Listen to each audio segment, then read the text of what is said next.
बोल भक्तवत्सल भगवान की जय। श्री सीताराम जी महाराज की जय। पवन सुत हनुमान की जय। जय श्री सीताराम।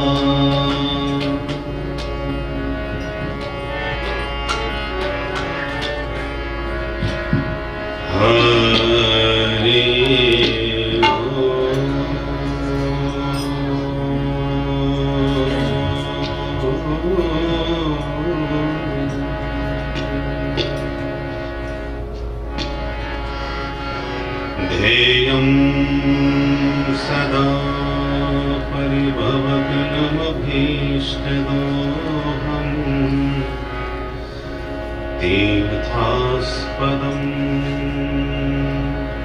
शिवविरिञ्चिनुतं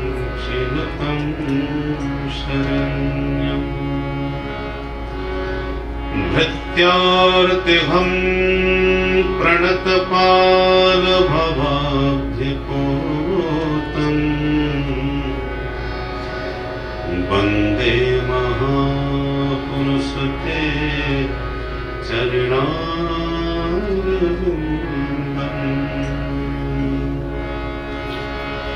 त्यक्त्वा स्वदुस्त्यज सुरेप्सितराज्यलक्ष्मी धर्मिष्ठ आर्य वचसा यदगाधरण्यम् मायामृगं दैत्यैप्सितमन्वधाव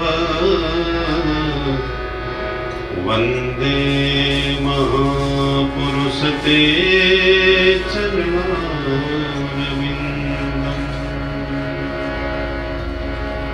माता रामो मत्पिता रामचन्द्रः स्वामी रामो मत्सखा रामचन्द्रः सर्वस्वं मे रामचन्द्रो दयालु नान्यं जाने नैव जाने न जाने। दक्षिणे लक्ष्मणो यस्य वामे च जनकात्मजा पुरतो मारुतिर्यस्य तं वन्दे रघुनन्दनम् तं वन्दे रघुनन्दनम्। सीतानाथ समारम्भा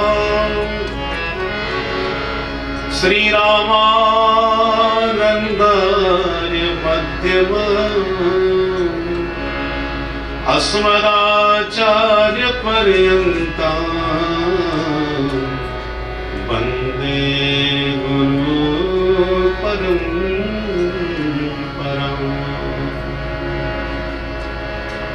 गौराङ्गं रसमयं नित्यम् रसाचार्यं रसोत्सुकम् श्रीमद्रामहर्षणदेवाख्यं सद्गुरुं प्रणमाम्यहम्। भक्त भक्ति भगवंत गुरु चतुरनाम बपुएक इनके पद बंदन किए ना सतवेद अनेक। बोल भक्तवत्सल भगवान की जय। आइए श्री हनुमंत लाल जी के गुणगणों का गान करने से पूर्व उनके परम आराध्य भगवान श्री रघुनंदन रामभद्र के नाम का कुछ पल संकीर्तन करें, उनका स्मरण और ध्यान करें, उनसे अपना एक नाता जोड़ लें। राम जी से जिनका नाता है हनुमान जी के, वो अपने आप ही लाडले बन जाते हैं। तो आइए मिलकर के, गोस्वामी जी ने बड़े अनेक नाते जोड़े हैं एक पद में, उसी पद के साथ हम भी अपना नाता जोड़ें। तू दयालु दीन हो, तू दानी हो भिखारी, तू दयालु दीन हो, तू दानी हो भिखारी, तू दयालु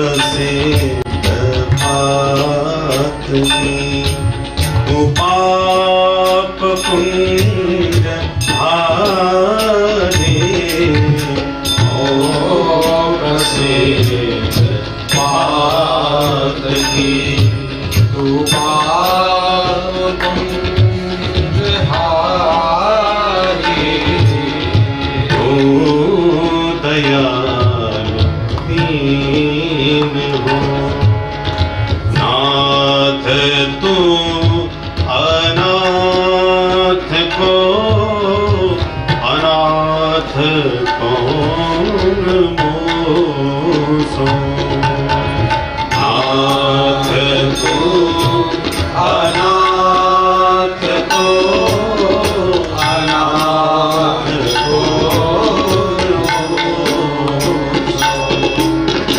नाथ तू अनाथ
दया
सी कृपाल चरण शरण पावे ओ दयालु दीन हो तुम्हारी हो बिहारी ओ प्रसिद्ध मात की तू पाप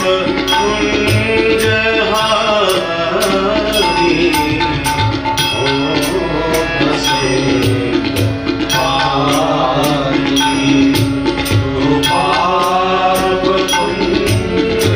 कुंजहारी ओ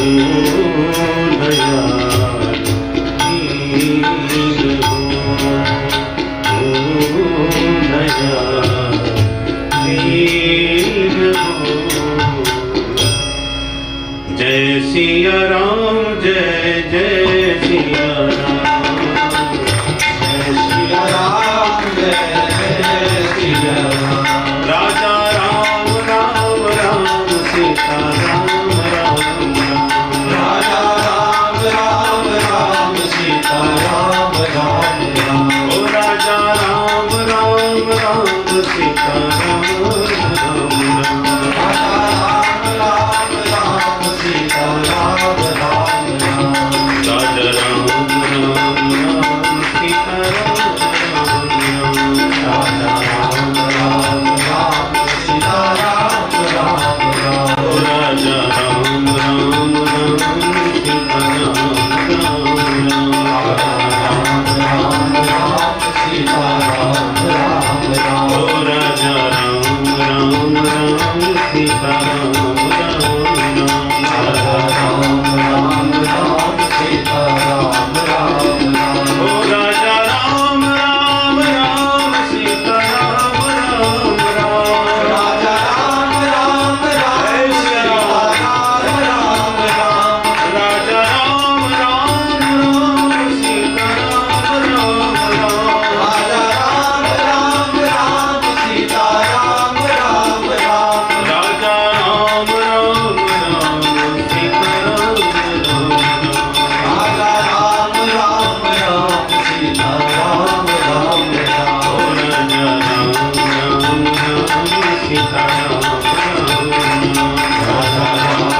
राम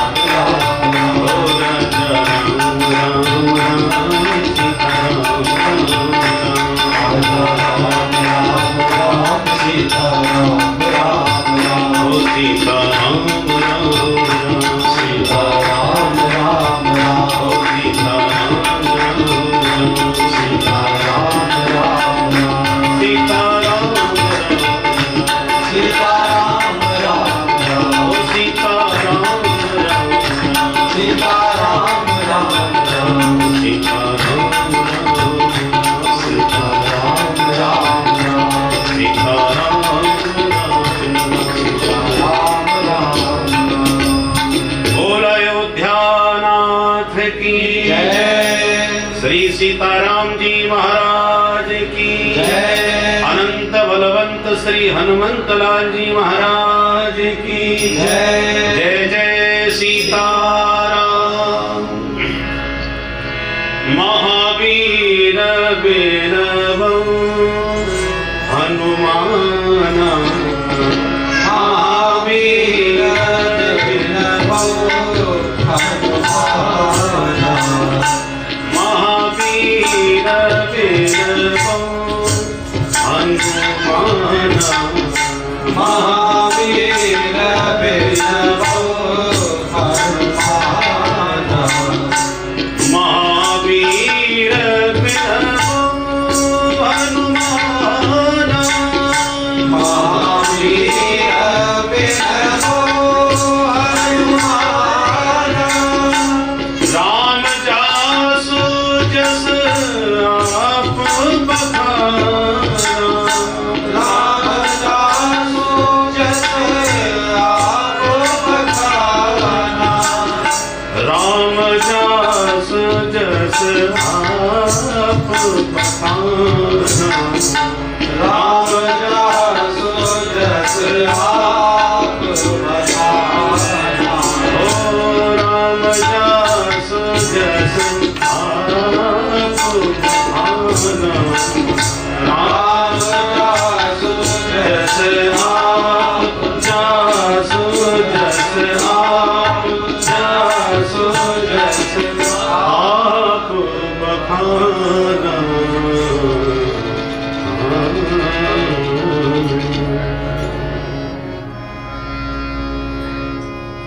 परम मंगल में श्री हनुमंत लाल जी के पावन गुणगणों का हम लोग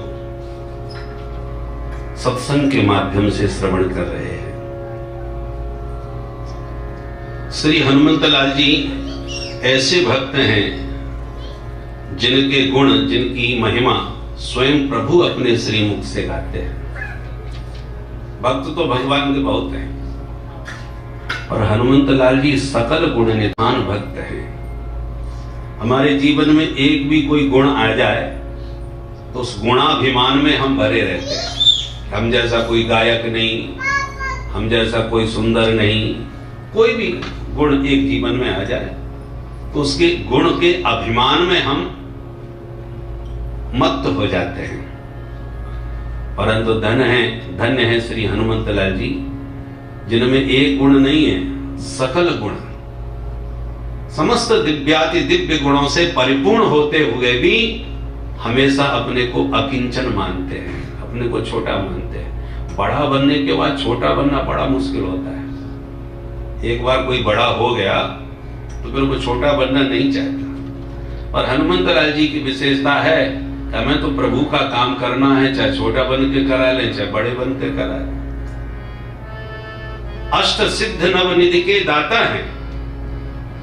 8 सिद्धियां हैं, अणिमा, महिमा, गरिमा, लघिमा, प्राप्ति, प्राकाम्य, ईसत्व, वसत्व, ये 8 सिद्धियां होती हैं। एक सिद्धि में व्यक्ति प्रसिद्ध हो जाता है।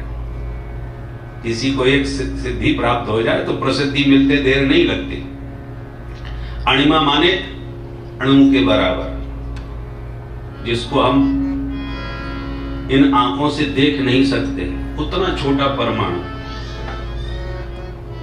उतना अणु के बराबर छोटा बन जाना, जिसको दूरबीन से ही देखा जा सके। तो जिसके पास अणिमा सिद्धि हो वो इतना छोटा बन सकता है। और महिमा सिद्धि जिसके पास हो वो पहाड़ से भी बड़ा विशालकाय हो सकता है। ये महिमा सिद्धि का चमत्कार है। अणिमा, महिमा, लघिमा, लघिमा माने एकदम लघु हो जाना, छोटा। लघु माने हल्का, इतना हल्का हो जाए कि पत्ते पर भी बैठ जाए तो पत्ता न टूटे, ये लघिमा। और गरिमा, गरिमा माने इतने भारी हो जाना कि लात मार दे तो पहाड़ धरती में घुस जाए, इतने भारी। अब देखिए, ये सारी सिद्धियों का प्रयोग हनुमंत लाल जी ने किया है, पर अपनी प्रसिद्धि के लिए नहीं किया है, राम कार्य की सिद्धि के लिए किया है। मसन समान रूप कपिधरी, लंका ही चले सुमिर नर हरि। लंका में प्रवेश जब किया तो रात का समय था, रात में ही घुसना चाहिए, क्योंकि व्यक्ति की वास्तविकता रात में ही समझ में आती है। मोह निशा सब सोवन हारा, दुनिया जब सो जाती है तो संत जाग जाते हैं, और उस शांत वेला में संत अपनी साधना में लग जाते हैं। रात्रि में संत साधना करते हैं, क्योंकि वातावरण शांत होता है, दुनिया सोई रहती है। और जो दुर्जन व्यक्ति है वो सब रात्रि में ही दुर्गुणों का, क्योंकि एक शब्द है निशाचर, निशाचर माने राक्षस, और निशाचर का वास्तविक अर्थ क्या है? निशायाम चरति इति निशाचर। निशा माने रात्रि, और रात्रि में जो घूमते फिरते हो उनका नाम निशाचर। तो जितने भी चोर हैं, डकैत हैं, बदमाश हैं, जो दूसरों के घर में ताला तोड़ के घुसते हैं, वो सब रात में ही करते हैं, दिन में नहीं करते। तो वे सब निशाचर ही हैं। और चर धातु का प्रयोग संस्कृत में गमन अर्थ में, चरावेति, चरावेति माने चलते रहना, विचरण करने वाले। और चर अर्थ चर भक्षणे धातु भी है, चर माने खाना। व्यवहार में भी कहते जब देखो तब चरता ही रहता है, या गैया घास चर रही है, बकरी घास चर रही है। चरने का अर्थ खाने में भी होता है। तो ये निशाचर शब्द के दोनों ही अर्थ हैं। निशायाम चरती, दिन में रात में जो घूमते फिरते हैं, अथवा निशायाम चरती, जो रात में खाते हैं, वो भी निशाचरों की श्रेणी में शब्द के अनुसार कर रहा हूं। तो दुनिया इस प्रकार के जो दुर्गुण है वो रात्रि में ही समझ में आते हैं। दुराचारियों का वास्तविक रूप रात में समझ में आ जाता है। प्राय देखा जाता रात में लोग पी करके घूमते रहते हैं। यहाँ तो वातावरण हमको पता नहीं, हम तो अपने यहाँ के अनुभव से आप बता रहे हैं। तो लोग रात में ही घूमते हैं ऐसे, तो रात में प्राय घूमने फिरने से मना किया जाता है। इसलिए हनुमंत लाल जी ने सोचा कि रात में घुस के देखूंगा लंका की वास्तविकता क्या है, यहाँ कैसे लोग रहते हैं। और इसलिए रात में घुसने के लिए उन्होंने बहुत छोटा सा रूप बनाया, मशक समान। मशक माने मच्छर। भगवान की कृपा से यहाँ तो अभी एक भी नहीं टकराया, और हमारे यहाँ तो महाराज ऐसी कोई जगह नहीं है जहां टकरावे। तो मशक मच्छर जैसा छोटे बन गए। परंतु जब जानकी जी से भेंट हुई और उन्होंने कहा सब बंदर तुम्हारे जैसे ही हैं क्या? बोले नहीं माता जी, वो तो आपके लिए मैंने इतना छोटा रूप बनाया कि आप डर ना जाएं। तो तुम्हारा वास्तविक रूप क्या है? तो तुरंत हनुमंत लाल जी ने अपना पर्वताकार शरीर प्रकट करके दिखा दिया। कनक भूधराकार शरीरा, विशालकाय दिखा दिया अपना। तो अणिमा के द्वारा छोटे बन गए तो महिमा के द्वारा महान बन गए। लघिमा सिद्धि के द्वारा हल्के बन जाते हैं, इतने हल्के कि तर पल्लव में रहा लुकाई। अशोक वाटिका में जब पहुंचे, माता जी से परिचय था नहीं, तो सोचा आप कहां बैठे, तो पत्तों में छुप के बैठ गए। वृक्ष की डाली के जो छोटे छोटे पत्ते होते हैं, वो घने पत्तों के बीच में छुप करके हनुमंत लाल जी बैठे हैं। पत्ता भी नहीं टूट रहा, इतने हल्के। परंतु वे ही हनुमंत लाल जी जब लंका की ओर चले तो जय गिरि चरण दे हनुमंता, चले उसका पाताल तुरंता। जिस पर्वत पर पादक प्रहार करते हैं पवन सुत, वही पाताल में प्रविष्ट हो जाता है। ये प्रभाव हनुमंत लाल जी का, ये गरिमा, ये भारीपन। तो इसलिए इनके अंदर सारी सिद्धियां हैं। अष्ट सिद्ध नवनिधि के दाता, अष्ट सिद्ध नवनिधि के दाता, असबर दीन जानकी माता, असबर दीन जानकी माता।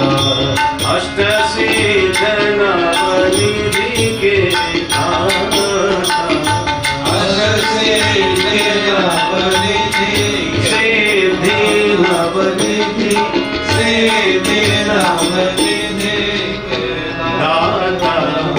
केवल इनके पास है सो बात नहीं, ये जिस पर कृपा करें उसे दे देते हैं। नवनिधि के दाता हैं। परंतु हम लोगों को जब सिद्धि मिलती है तो अपनी प्रसिद्धि में लेके जाते हैं। अरे महाराज जी बड़े चमत्कारी हैं, हमने उनको वहां भी देखा, यहां भी देखा, आदि आदि।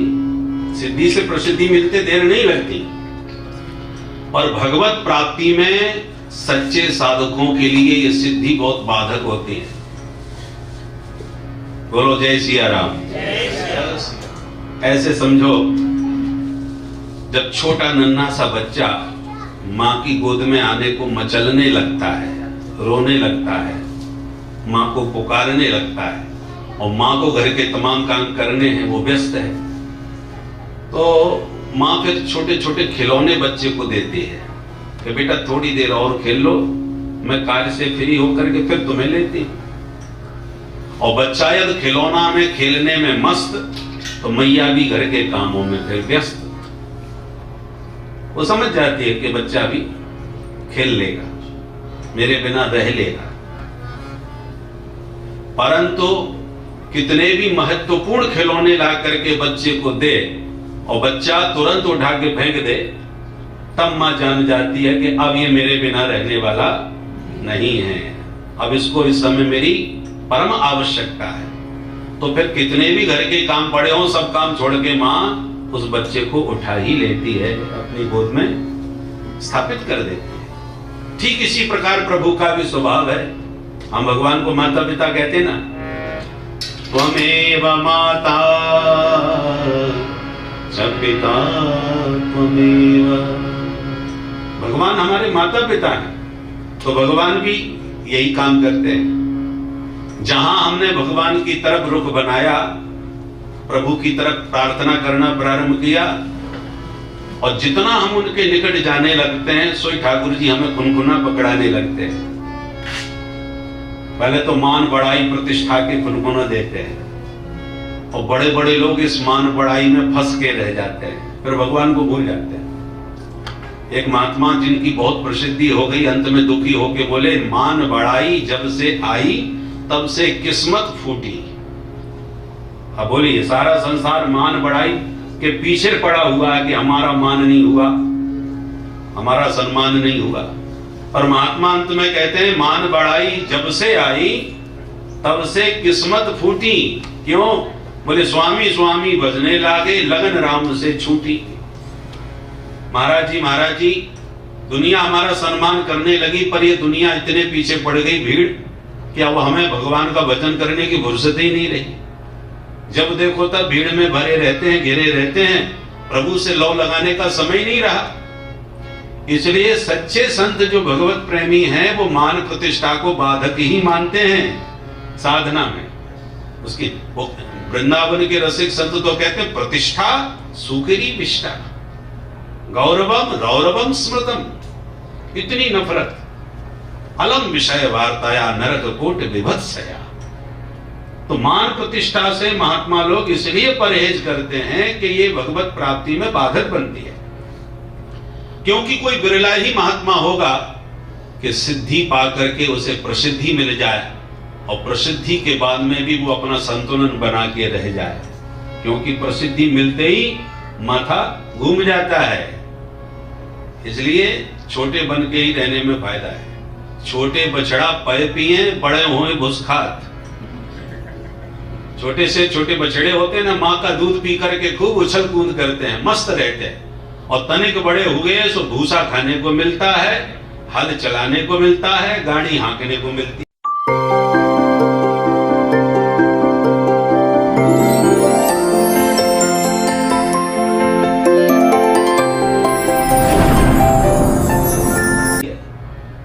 बड़ी विडंबना हो जाती है।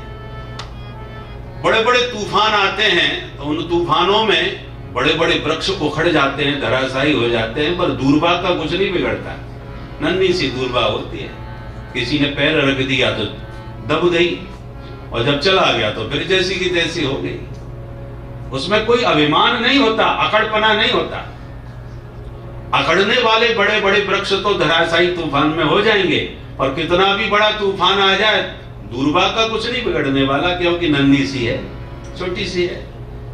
तो खतरा बड़ों को ही होता है। घर व्यवहार में भी देखो, परिवार में जो सबसे नन्हा बच्चा होता है, बड़ा मस्त रहता है, सबकी गोद में खेलता है, और जो सबसे बड़ा होता है, घर का पूरा टेंशन उसी के माथे पर होता है। कैसे चलेगा, क्या होगा, कोरोना काल लग गया भैया, अब आना जाना बंद है। खाने पीने की चिंता करे तो बड़े वाले करें, छोटों को क्या चिंता करना। इसलिए हनुमंत लाल जी की विशेषता है कि वो महान से महान हैं, सकल गुण निधान हैं, पर अपने को महान कभी मानते नहीं है।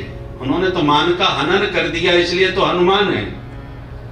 मान बढ़ाई अपने पास नहीं चाहिए। रावण ने पूरे जीवन में ये नहीं जान पाया कि मेरे घर में आग लगाने वाला बंदर का नाम क्या था। अंगद जी जब पहुंचे शांति का संदेश लेकर के राम जी की ओर से, तो अंगद रावण संवाद बड़ा विस्तृत है, बहुत बहस हुई दोनों के बीच।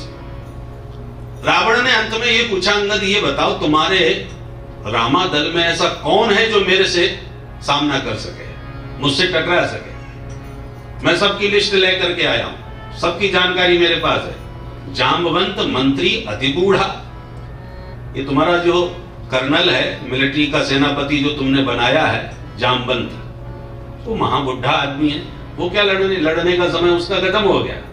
वो बूढ़ा नहीं है, अति बूढ़ा। जामवंत मंत्री अति बूढ़ा। और तुम्हारे जो नल नील है ना, वो तो इंजीनियर हैं। वो क्या जाने लड़ना भिड़ना। कारीगर लोग हैं, सेतु बनाना जानते हैं, पुल बांधना जानते हैं, ये सब कारीगरी के काम करते हैं। लड़ना भिड़ना उन लोगों के बस की बात नहीं है। ऐसे एक एक करके उसने सबको फेल कर दिया। वो ऐसा है, वो वैसा है, वो क्या लड़ेगा। पर हाँ, है कभी एक महाबलशाली, एक कभी जरूर बलशाली है। उससे मुझे थोड़ा सा खतरा लगता है। अंगद जी ने कहा चलो बड़ी कृपा है जो कम से कम हमारे दल में तुमने एक का तो लोहा स्वीकार किया, एक को तो माना। है कभी एक। अंगद जी ने कहा उसका नाम क्या है। रावण ने कहा नाम तो नहीं मालूम, पर उसका काम मालूम है। नाम नहीं मालूम, काम मालूम है। बोले अच्छा उसका क्या काम, कौन सा काम याद है। बोले आवा प्रथम नगर जे ही जा रहा, जिसने सबसे पहले आकर के मेरी लंका को फूंक दिया, बस उसी बंदर से मुझे खतरा है। तो बेचारा रावण नाम नहीं जानता, सिर्फ हनुमान जी के काम से उनको पहचानता है। और हम लोगों की प्रकृति क्या है, हम काम करें या ना करें पर नाम पहले हमारा ही होना चाहिए। लिस्ट में, कार्ड में पहला नाम हमारा होना चाहिए, नीचे नहीं, सबसे ऊपर। कार्यकर्ता बहुत मिलेंगे पर कार्य करने वाले बहुत कम दिखेंगे। कार्यकर्ता बहुत होते हैं पर कार्य वास्तविक करने वाले बहुत कम होते हैं। हनुमंतलाल जी ऐसे कार्यकर्ता हैं राम जी के, तो काम सब करते हैं। जो काम कोई ना करे वो हनुमान करें, परंतु नाम के मामले में कोई जानता ही नहीं है कि ये कौन है। सबसे पीछे रहते हैं, छोटे बन के रहते हैं। विभीषण जी से जब भेंट हुई लंका में, तो विभीषण जी ने कहा आपका नाम क्या है, अपना परिचय दीजिए। हनुमंतलाल जी ने हाथ जोड़ के कहा भैया हमारा नाम ना लो वही अच्छा है। क्यों, ऐसा क्या है। बोले हम तो ऐसे गए गुजरे हैं कि सवेरे सवेरे कोई हमारा नाम ले ले तो उसे भोजन भी नसीब न हो गए। प्रात ले जो नाम हमारा, प्रात ले जो नाम हमारा, प्रात ले जो नाम हमारा, प्रात ले जो नाम हमारा, कहीं दिन ताई न मिले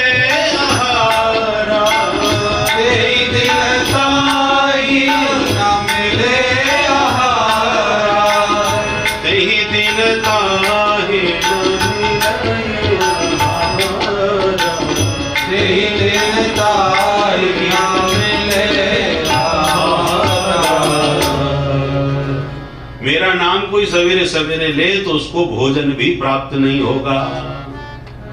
असमय अधम सखा सुनो मोह पर रघुवीर, कीन्ही कृपा सुमिर गुण भरे बिलोचन नीर, भरे बिलोचन नीर। ये हनुमंतलाल जी की विनम्रता। कहते हैं कि हमारा नाम लोगे तो भोजन भी नहीं मिलेगा, इसलिए नाम बताए देता हूं पर कभी किसी को बताना मत। ये अकिंचनता। भक्ति के 6 सूत्र हैं, बड़े ध्यान से सुनिए। शरणागति के 6 सूत्र। आनुकूलस्य संकल्पः प्रातकूलस्य वर्जनम्, आनुकूलस्य संकल्पः प्रातिकूलस्य वर्जनम्, रक्षस्यतीति विश्वासो गोप्तृत्व वर्णम तथा, आत्मनिक्षेप कार्पण्यम षड्विधा शरणागति। ये 6 प्रकार की शरणागति है। शरणागति का पहला सूत्र है आनुकूलस्य संकल्पः। भगवान के सामने भक्त संकल्प लेके, हे प्रभु मैं सदा आपके अनुकूल बन के रहूंगा। ये संकल्प पहला सूत्र है आनुकूल से संकल्प। बोलो जय सिया राम। अब किसी के अनुकूल कैसे बना जाता है? आपको किसी के अनुकूल बनना है तो पहले उसकी रुचि को समझो, वो क्या चाहते हैं। स्वामी जो चाहते हो सेवक उस वैसा ही व्यवहार करे तो स्वामी अपने आप उसका दीवाना हो जाएगा कि भाई ऐसा सेवक नहीं मिला हमको, मैं जो सोचता हूं वही कर देता है। ये पहली सीढ़ी है भक्ति की। तो पहले भगवान की रुचि को समझो, भगवान को क्या पसंद है और जो पसंद है वैसा आप व्यवहार करो, राम जी अपने आप अनुकूल हो जाएंगे। अपने घर में कोई मेहमान आता है तो हम उससे सबसे पहले पूछते हैं ना, भाई ठंडा चलेगा कि गर्म चलेगा, अब मीठा चलेगा कि नमकीन चलेगा, उसकी रुचि के अनुसार आप सेवा करो। अब आपने अपने अतिथि के लिए, मेहमान के लिए खूब सारी मिठाइयां अनेक प्रकार की वैरायटी से बनवाई या मंगवाई और अतिथि के सामने परोस के रख दी और उसने कहा कि क्षमा करें महाराज, मेरे को डायबिटीज है, मैं मिठाई बिल्कुल नहीं खा सकता। अब आप करो अरे राम राम, हमने इतनी सारी मिठाई सब आपके लिए मंगाई और आप नहीं खाओगे तो ये सब बेकार हो जाएंगी महाराज। देखो कुछ भी हो, अब आपको थोड़ा थोड़ा तो सबको चखना पड़ेगा। अब बोलिए वो प्रसन्न होगा कि तुम्हें मिठाई का नुकसान तो दिख रहा है, हमारी दुर्दशा क्या होगी उसकी कोई चिंता नहीं। तो ऐसा जो अपनी रुचि के अनुसार चलता हो या अपनी रुचि के अनुसार कार्य करता हो वो स्वामी का कभी प्रिय नहीं बन सकता।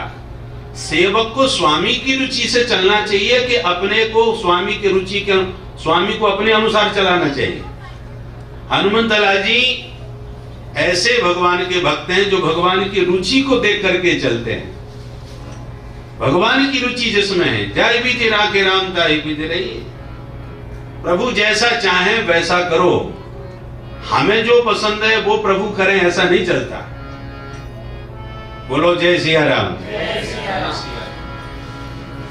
तो भगवान से भी तो कभी पूछो प्रभु आपकी रुचि क्या है। राम जी ने रुचि बताई, निर्मल मन जन सो मोहि पावा, निर्मल मन जन सो मोहि पावा, निर्मल मन जन सो मोहि पावा, निर्मल मन जन सो मोहि पावा, मोहि कपट छल छिद्र भावा, मोहि कपट छल छिद्र भावा, मोहि कपट छल छिद्र भावा, मोहि कपट छल छिद्र भावा, मोहि कपट छल छिद्र मोहि कपट छल छिद्र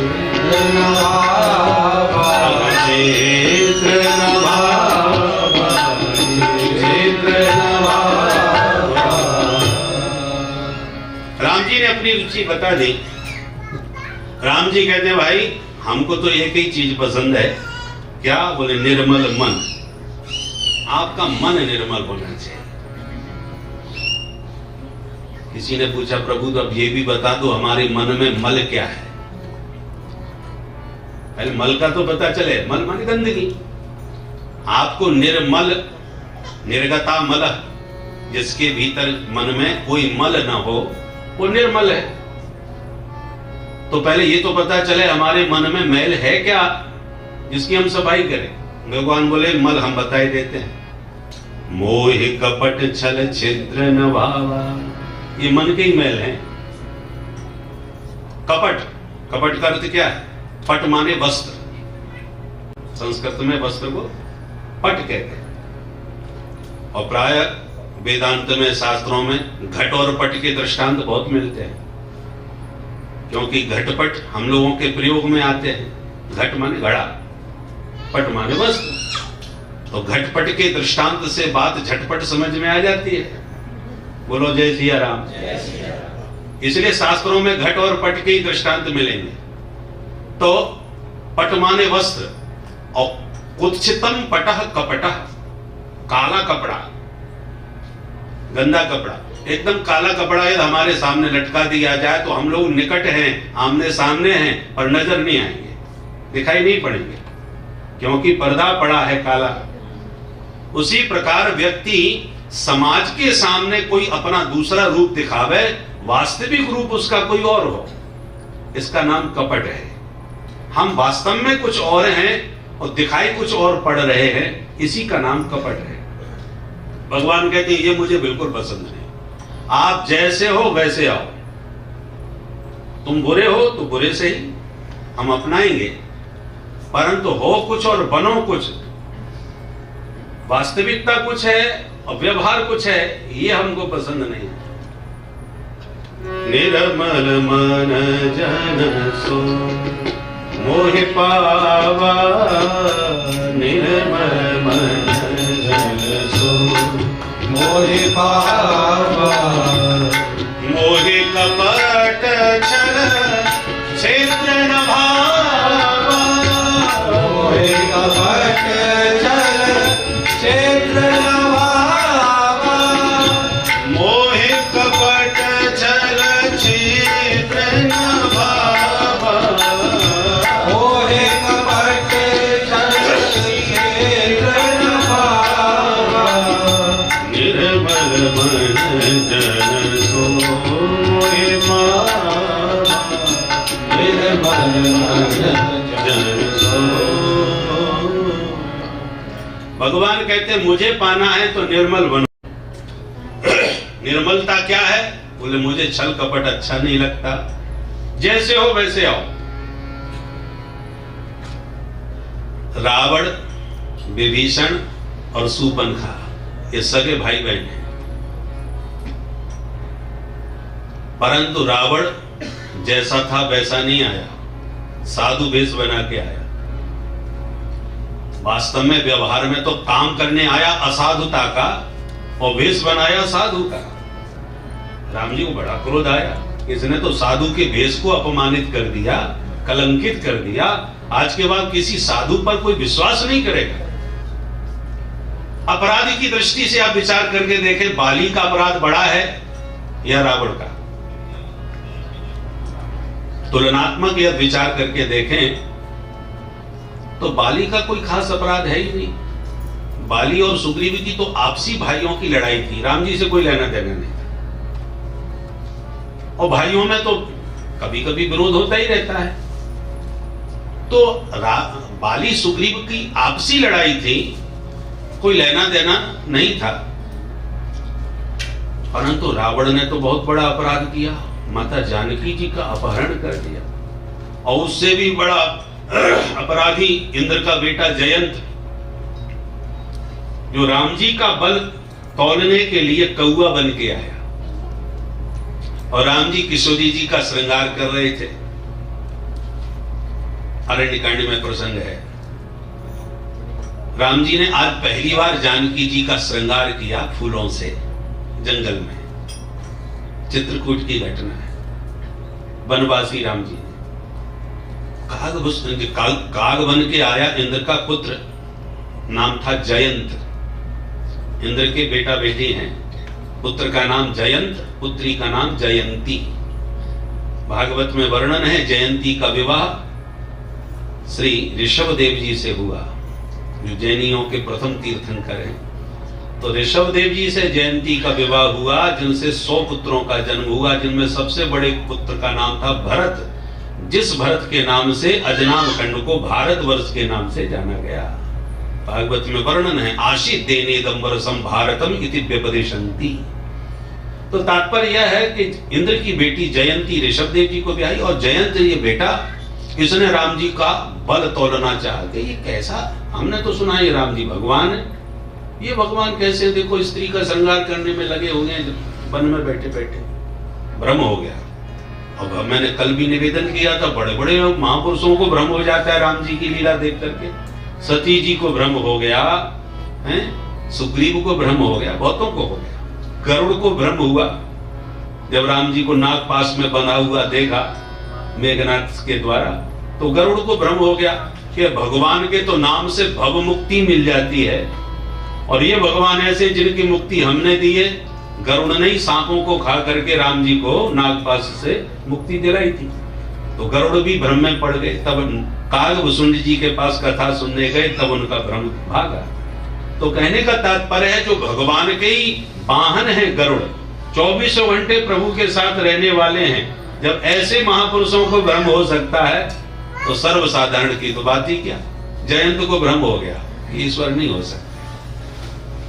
उसने क्या किया कि जैसे ही राम जी थोड़ा विश्राम करने लगे तो जानकी जी के गोद में सिर रख करके लेट गए। विश्राम कर रहे थे राम जी, नींद आ गई, सो गए।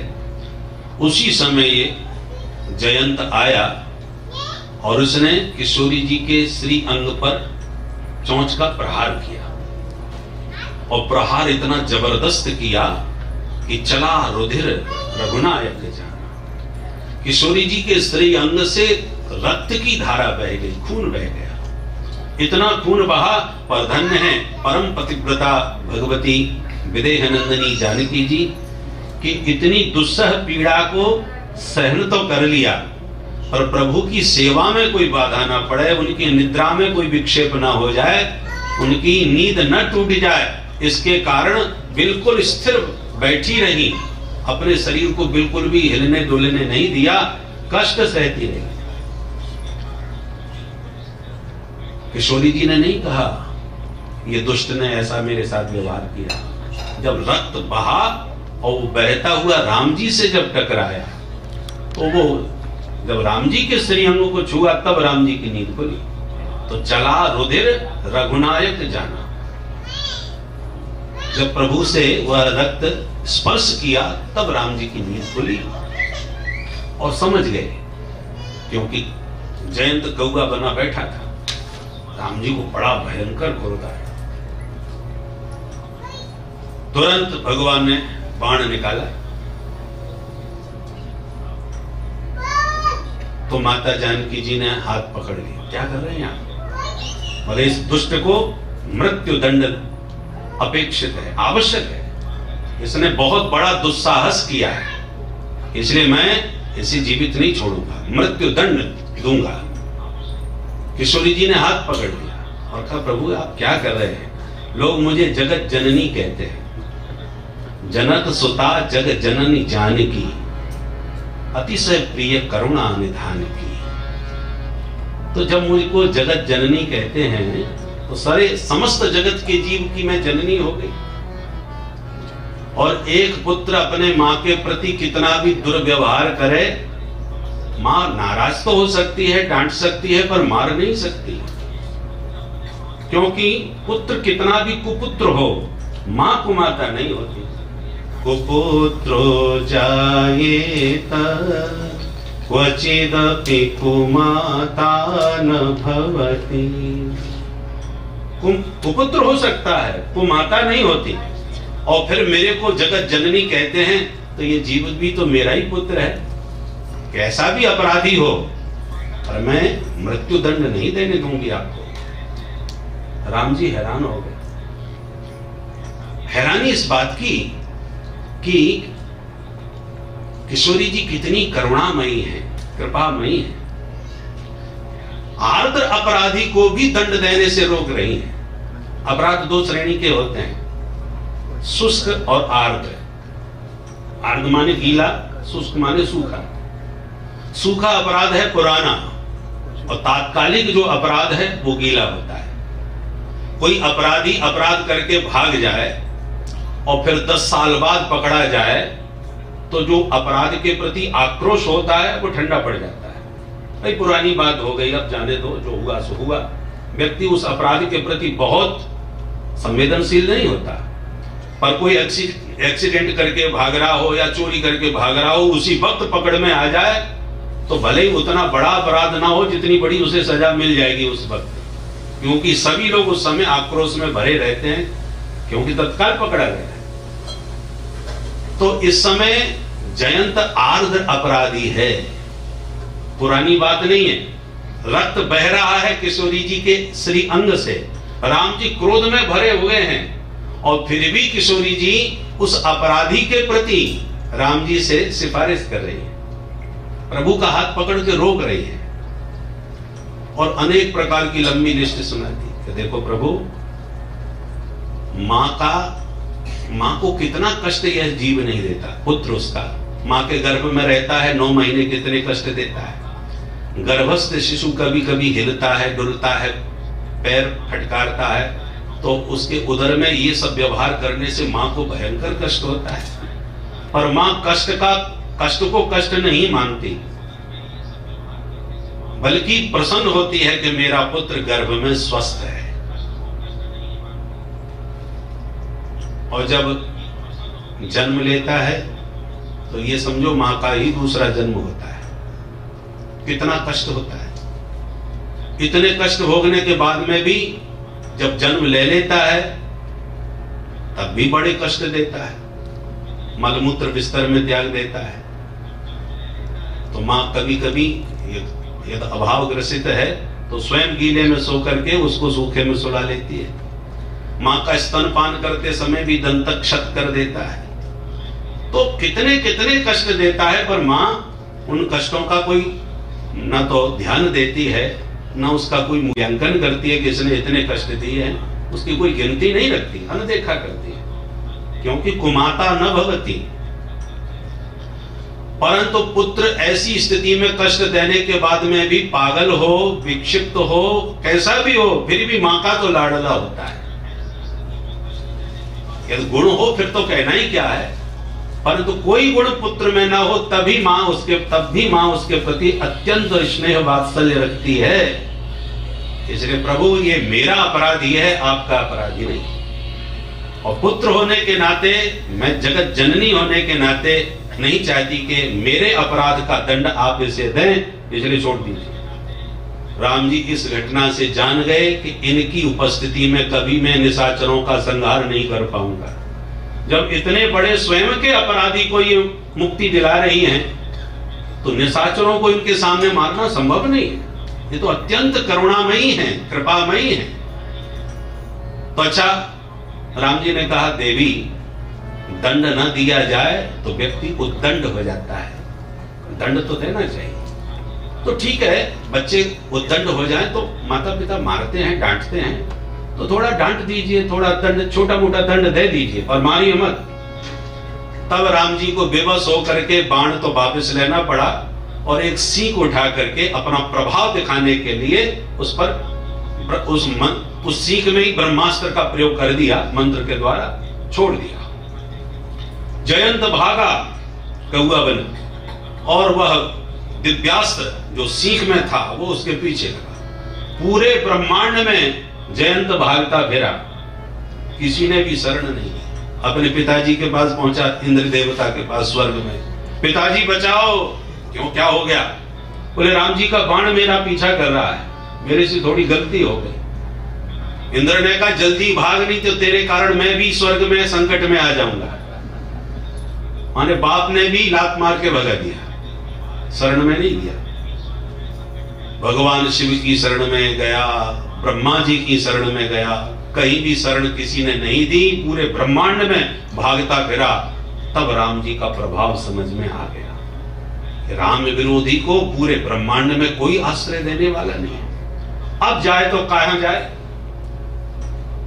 तब नारद देखा बिकर जयंता, नारद देखा जयंता, नारद देखा बिकल जयंता, नारद देखा बिकल जयंता।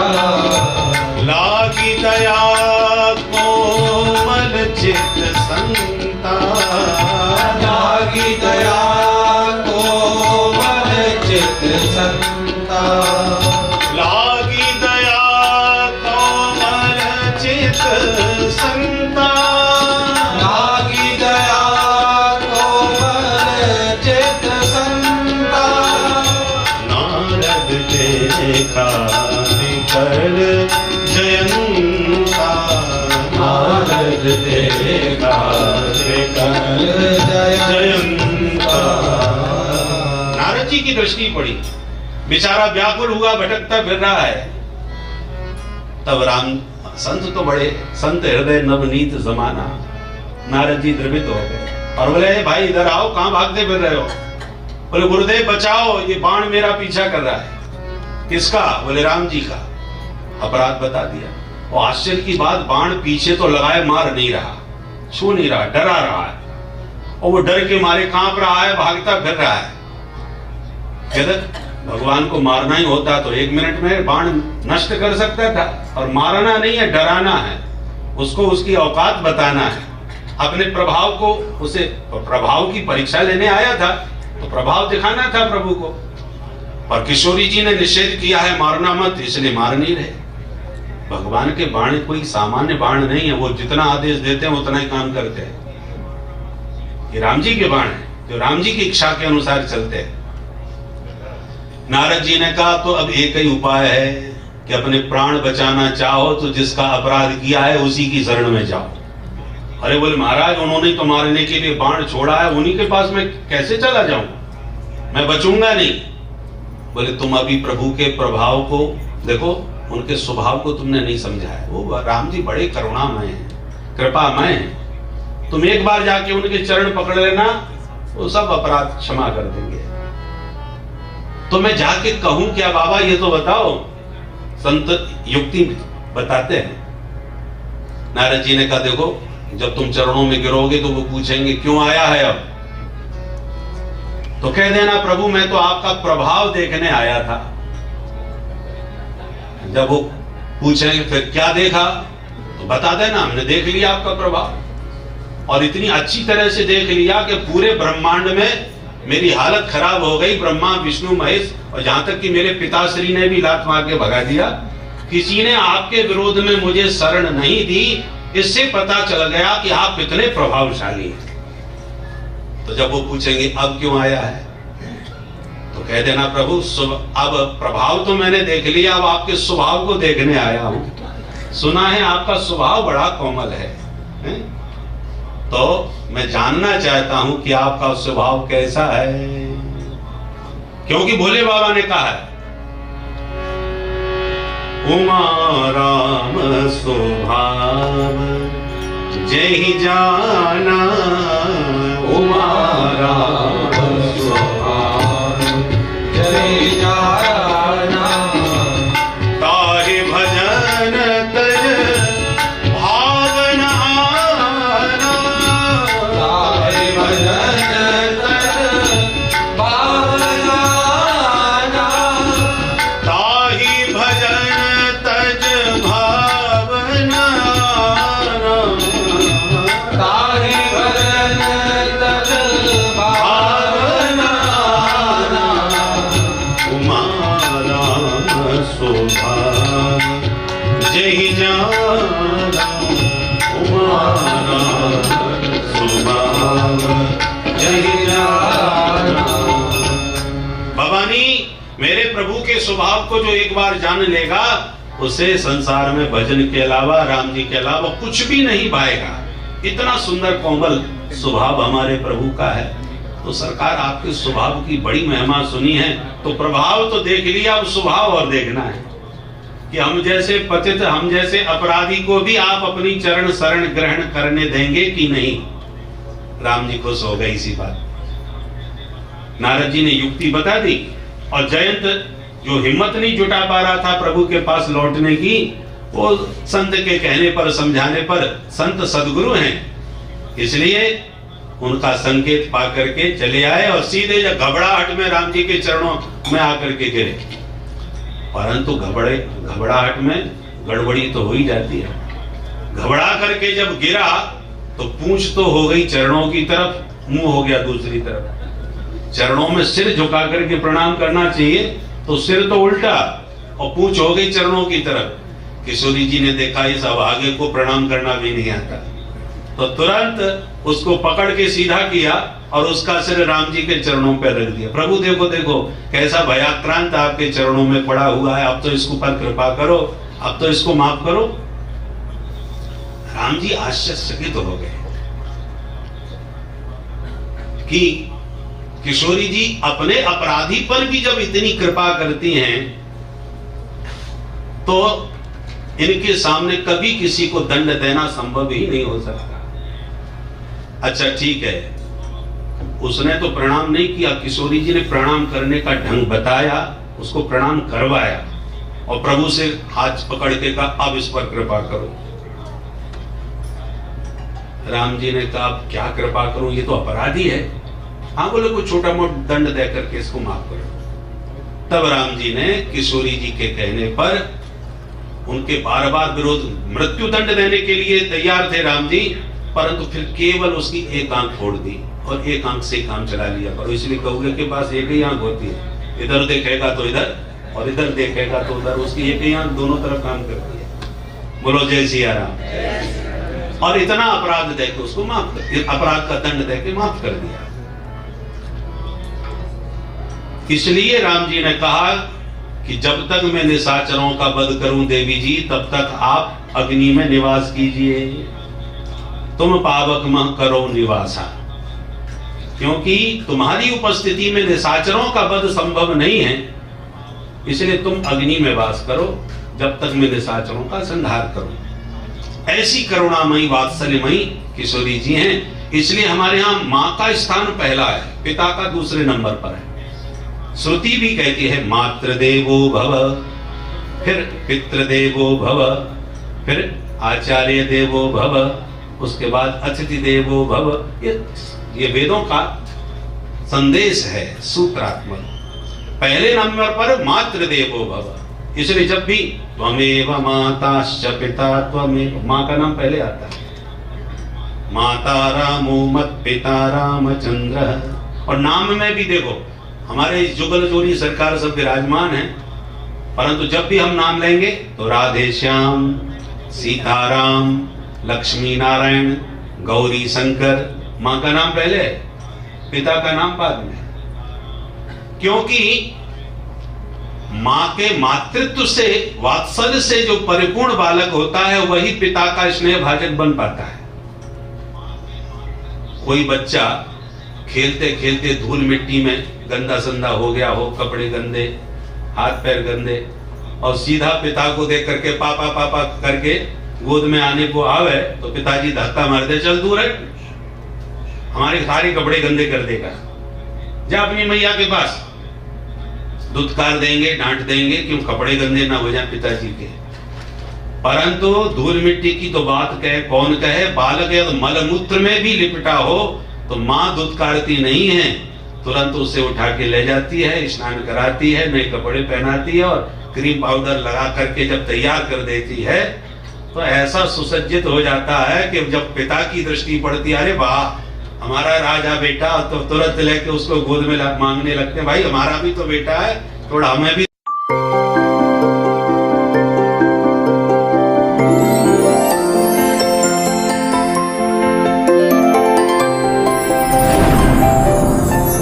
तो दो, तब मां उल्हाना देती है, तब नहीं था तुम्हारा बेटा, जब नए गंदा होगा तो कपड़े गंदे की वजह से उसको डांट दिया, धक्का मार दिया, उल्हाना दे करके पति को समझाती है। कितना भी बड़ा अपराध पुत्र करके आ जाए और मां को लगता है कि पिताजी इसकी पिटाई करेंगे, तो पहले तो बच्चे को छुपाएगी, वो बचने का उपाय भी बताएगी, उसके अपराध को छुपाएगी, अपराध बताएगी भी तो पिता को पहले अपने पति को समझाएगी और भूमिका ऐसी बनाएगी कि जब उनका मन खुश हो, प्रसन्न हो, तब धीरे से बच्चे का अपराध बताएगी, आज उसने थोड़ी गलती हो गई, इस ढंग से बताएगी कि पिता का जितना क्रोध है वो पहले ठंडा हो जाए, भूमिका बना करके। तो वात्सल्य के कवच में बालक सुरक्षित रहता है।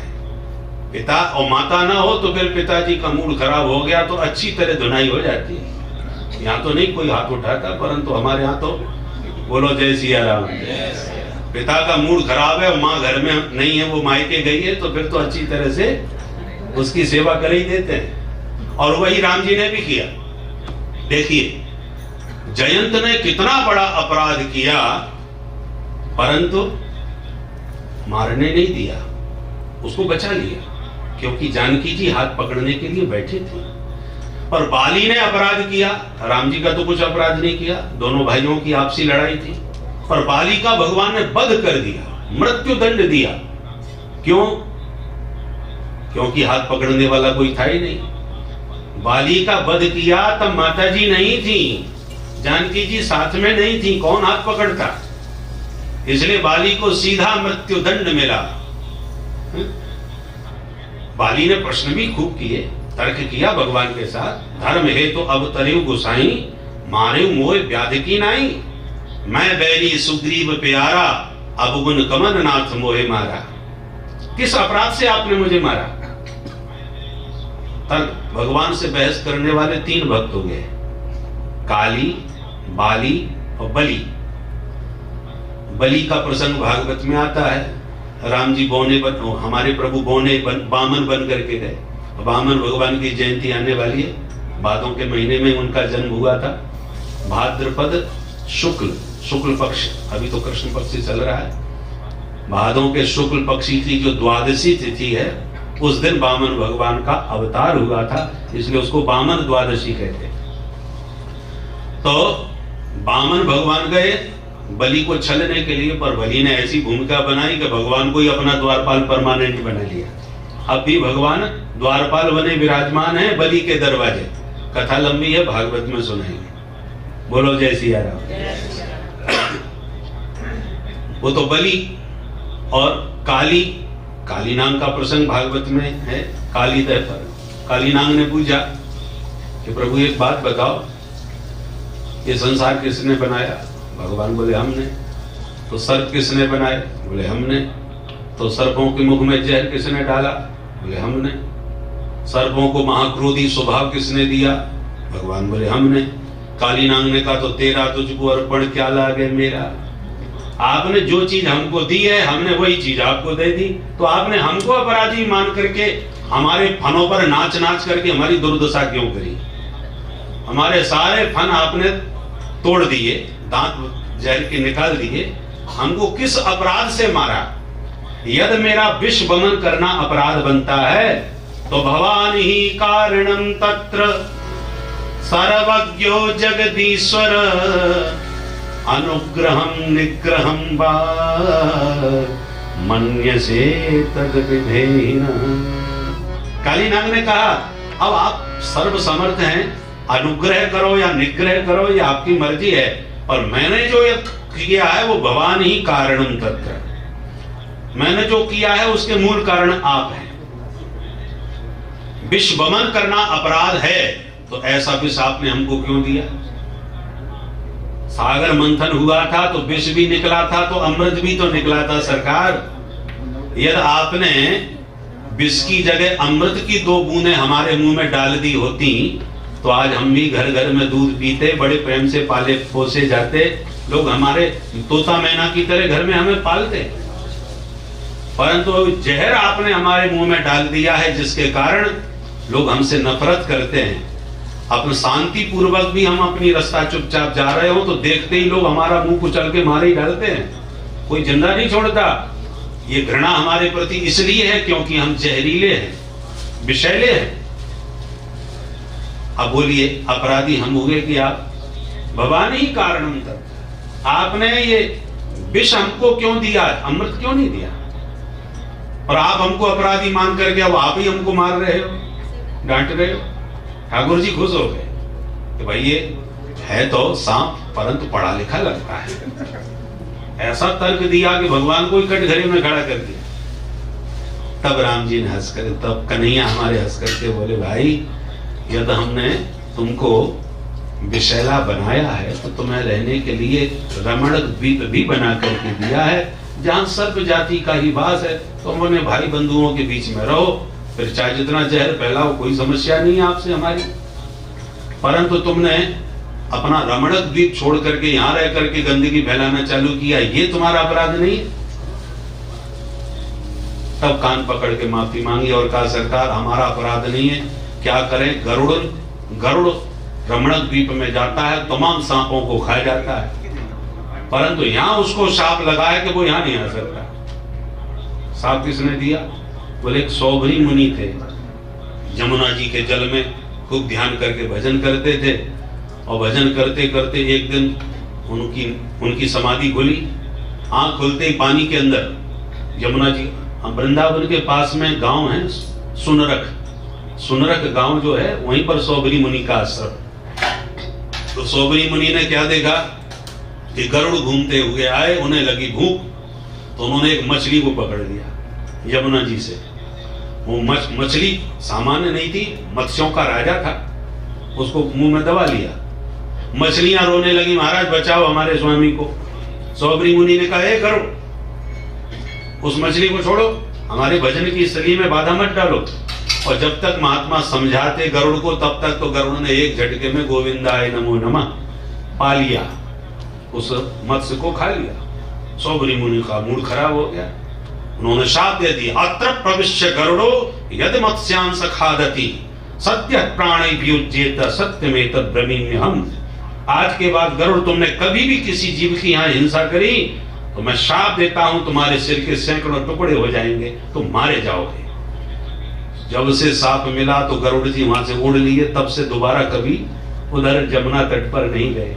और ये पता चल गया काली नाग को, तो उसको लगा कि यहाँ साप बस आवत नहीं, साप के कारण गरुड़ यहाँ नहीं आएगा, इसलिए मेरे रहने की ये बड़ी सुरक्षित जगह है। तब से काली नाग वहां वृंदावन में घुस करके काली दह पर रहने लगा। परंतु जब तर्क किए तो अंत में ठाकुर जी को अपने तर्क वितर्क से खुश कर ही लिया। ठाकुर जी ने कहा, चलो कोई बात नहीं, गरुड़ का ही डर है, हमने तुम्हें मोहर लगा दी नाच नाच के अपने चरणों की। कुत्ते दो प्रकार के होते हैं, पालतू और फालतू। तो हमारे जो कहीं भी कुत्ते फालतू या कोई घूम रहे हो तो या तो पकड़ के उनको ले जाया जाता है या उनकी पिटाई हो जाती है, जगह जगह पर मार के लोग भगा देते हैं। पर पालतू कुत्ता है तो उस पर आप हाथ नहीं उठा सकते। पता कैसे चले? बोले पालतू के गले में कुछ पट्टा वट्टा पड़ा रहता है, पट्टे को देख के पता चल जाता है ये पालतू है, पालतू नहीं। और उस पालतू कुत्ते को यदि मारा तो मालिक तुरंत खड़ा हो जाता है कि मेरे कुत्ते में डंडा कैसे मारा। उसी प्रकार समाज में सब प्रकार के जीव होते हैं। पालतू कौन है? जो भगवान का बन गया। कबीरदास जी कहते हैं,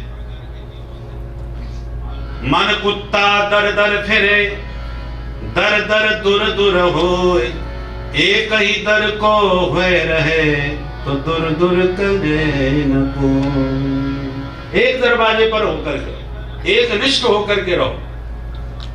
राम जी के हैं तो राम जी के बन के रहो।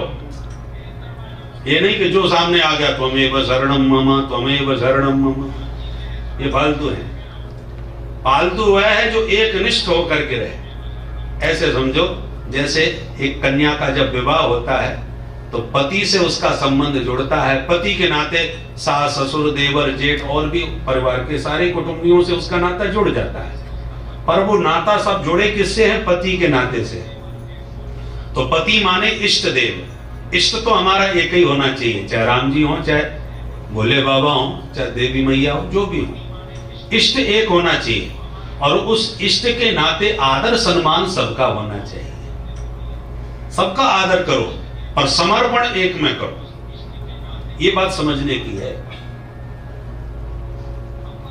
पतिव्रता नारी पति परायणा कितना भी पति से प्रेम करती हो, यदि वो ये कहे पति से कि मुझे तुम्हारे माँ बाप से कोई लेना देना नहीं, भाई बंधुओं से कोई मतलब नहीं, मेरा विवाह आपसे हो गया, तो वो पति को प्रसन्न नहीं रख पाएगी। पति का ही परिवार है भाई, उस पति के परिवार के नाते उसे आदर सम्मान तो सबका करना पड़ेगा। हमारे यहाँ तो ससुर कई प्रकार के होते हैं, कितने तो ससुर होते हैं, ममिया ससुर, फबुआ ससुर, ककिया ससुर, इतने ससुर होते हैं। सबको प्रणाम करना पड़ता है, सबको आदर देना पड़ता है बहू होने के नाते। पर पति के नाते से ही तो सबको सम्मान दिया जा रहा है भाई।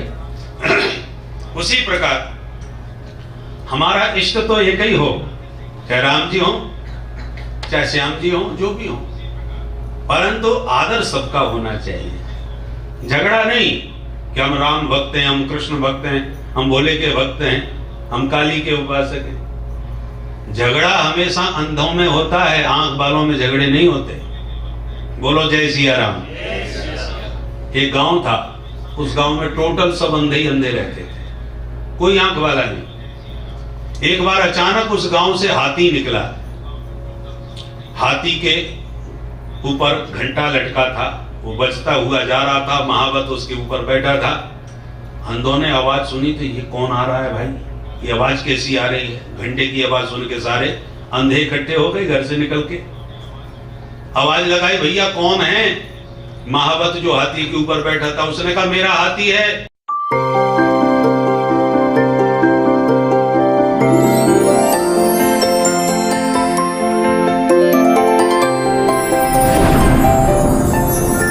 रास्ते से हट जाओ, मेरा हाथी आ रहा है। अंधों ने कहा हाथी आ रहा है? भाई नाम तो हमने भी सुना है हाथी का, पर देखा नहीं है आज तक। बोले भैया ये महावत, एक मिनट हमारी भी सुन लो। क्या? बोले हम तुम्हारा हाथी देखना चाहते हैं, दिखाओगे? अंधे ने कहा, वो महावत बोला तुम तो सब अंधे ही हो, अंधे हो तो देखोगे कैसे हाथी को? बोले भाई हमारी आंखें नहीं है, पर छू के तो देख सकते हैं, छू करके हम पता अनुमान लगा लेंगे कि तुम्हारा हाथी ऐसा है। बोले हाँ। महावत ने हाथी रोक दिया और कहा अब आराम से आप इसे छू सकते हैं। तो अंधे बेचारे टटोलने लगे हाथी को, किसी ने पूंछ पकड़ा, किसी ने पैर पकड़ा, किसी ने उसका लंबा दांत पकड़ा, किसी ने कान पकड़ा, जो अंग पकड़ में आया उसे पकड़ लिया, पकड़ के टटोल लिया, देख लिया। बोले देख लिया? बोले हाँ देख लिया, बहुत बहुत धन्यवाद आपका। हाथी चला गया। अब अंधों ने मीटिंग करी, बताओ भैया तुमने देखा हाथी? बोले देखा। बता कैसा होता है? बोले मैं बताता हूं, हाथी गोल गोल खंबे जैसा होता है। एक ने परिभाषा दी, क्योंकि उसने पैर पकड़ा था और उस पैर का उसने स्पर्श करके टटोला तो उसने एक अनुमान लगा दिया, आंख से तो थी नहीं, उसने पूरा पैर ही अच्छी तरह टटोला तो उसने कहा हाथी गोल खंबे जैसा होता है। दूसरा बोला बिल्कुल गलत। अच्छा तो तुम बताओ कैसा होता है? बोले मैंने हाथी देखा था, हाथी सूप की तरह चौड़ा चौड़ा होता है। उसने कान पकड़ा था तो सूप जैसा होता है ना, अनाज साफ करने वाला, तो बोले ऐसा होता है। तीसरा बोला तुम दोनों गलत, मैं बताता हूं हाथी कैसा होता है, बताओ। बोले हाथी लंबी लोहे की सलाखा जैसा होता है। उसने दांत पकड़ा था। अब इसी एक ने कहा तो तुम सब गलत बोल रहे हो, हाथी तो मैंने देखा था, वो तो रस्सी जैसा होता है, उसने पूंछ पकड़ी थी। अब इस बात पर लेकर के बड़ा झगड़ा हो गया।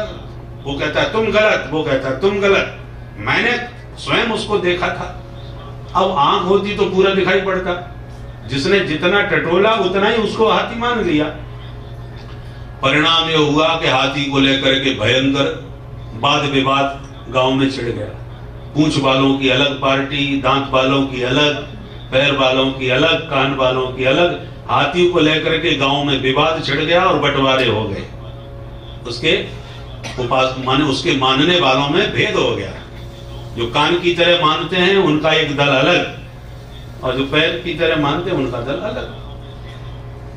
अंधों ने कहा अच्छा झगड़ा हो गया, अच्छा हाथी आया, हम लोगों को कई दलों में बांट दिया। कुछ दिनों के बाद हाथी वापिस आया, उसी रास्ते से निकलता हुआ। घंटे की आवाज सुनते सब दौड़ पड़े, अरे आ गया हाथी, आज फैसला हो जाए किसकी बात सही थी। फिर इकट्ठे हो गए। हाथी आया, महावत को कहा सुनो सुनो, तुम्हारे चक्कर में हम लोगों के बीच में बड़ा झगड़ा छिड़ा हुआ है, आज फैसला तुम्ही को करना है कि सही क्या है। क्या? तो सबने अपनी अपनी बात बताई।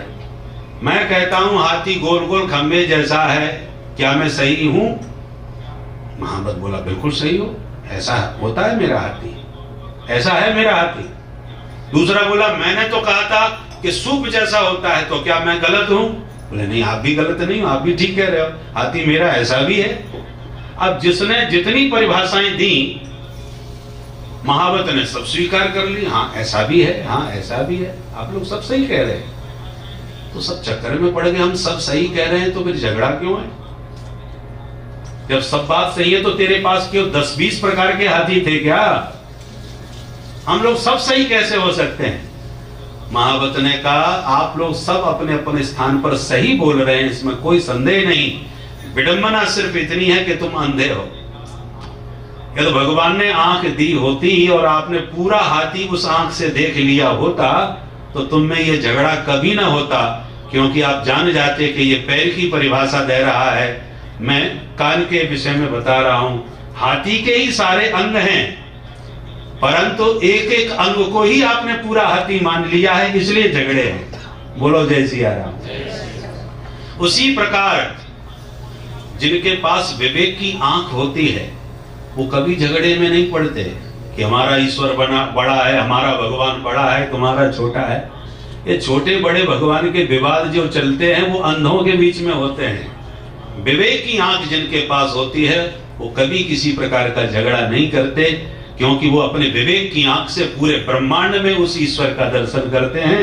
और हमारे गोस्वामी जी ने उसी भाव से कहा, सिय राम मैं सब जग जानी, सिय राम मैं सब जग जानी, करौ प्रणाम जोरी जुग पानी, करौ प्रणाम जोर युग पानी, सिय राम मैं सब जग जानी, सिय राम मैं सब जग जानी, सिय राम मैं सब। अपने ईश्वर को जो इतना व्यापक रूप में देखता है वो कभी किसी झगड़े के प्रपंच में नहीं पड़ता। इसलिए गोस्वामी जी ने बड़ा सामंजस्य सब जगह स्थापित किया है अपने ग्रंथों में। बोले बाप, हरि और हर में बड़ा भेद मानते थे लोग। वो कहते हैं शंकर जी बड़े, वो कहते हैं हमारे नारायण बड़े। पहले एक जमाने में हरि और हर को लेकर के बड़ा झगड़ा था, किंतु इस झगड़े के बीच में ही गोस्वामी जी थे, उनका जन्म हुआ, इसलिए उन्होंने अपने ग्रंथों में सबका दोनों का तालमेल बैठाया। अपने ही आराध्य राम जी के द्वारा भोले बाबा की पूजा अपने ग्रंथ में करा रहे हैं, रामेश्वरम के रूप में उनकी प्रतिष्ठा करा रहे हैं। रामेश्वरम भोले बाबा को नाम दिया राम जी ने। किसी ने राम जी से पूछा इसका अर्थ क्या होता है। आज सोमवार है, भोले बाबा का दिन है, थोड़ा भोले बाबा का स्मरण कर लेते 5 मिनट में। पूछा रामेश्वरम का अर्थ तो बता दीजिए। राम जी ने परिभाषा दी, रामस्य ईश्वरः रामेश्वरः। जो मुझ राम का ईश्वर है उसका नाम है रामेश्वर। तो भक्तों ने भोले बाबा से कहा, भोले बाबा आपको रामेश्वर नाम मिला है, इसका आप क्या अर्थ करेंगे। भोले बाबा ने कहा नाम तो मेरा सही है, पर आप जो अर्थ बता रहे हो वो ठीक नहीं है। अच्छा तो आप करो अर्थ। भोले बाबा ने समास बदल के अर्थ भी बदल दिया। भोले बाबा कहते हैं रामेश्वर का अर्थ होता है रामः ईश्वरो यस्य। राम है ईश्वर जिसके, उसका नाम है रामेश्वर। तो भोले बाबा राम जी को अपना ईश्वर मानते हैं, तो राम जी भोले बाबा को अपना ईश्वर मानते हैं। तो परस्पर दो चकोर दो चंदा, दोनों में कोई भेद नहीं है।